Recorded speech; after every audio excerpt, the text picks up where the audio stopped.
மெதுவாக உன்னை கொஞ்சம் தொட வேண்டுமே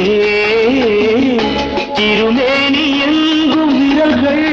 பட வேண்டுமே அதற்காக நேரம் ஒன்று வர வேண்டுமே அடையாள சின்னம் ஒன்று தர வேண்டுமே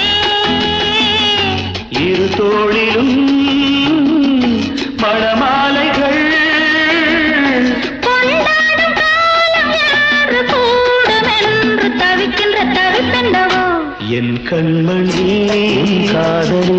இடமாங்கனி உன்னை பார்த்ததும் சிரிக்கின்றதே நான் சொன்ன ஜோக்கை கேட்டு நாடமோ நீ நகைச்சுவை மன்னன் இல்லையோ என் மன்னவன் காதலன் என்னை பார்த்ததும் 1000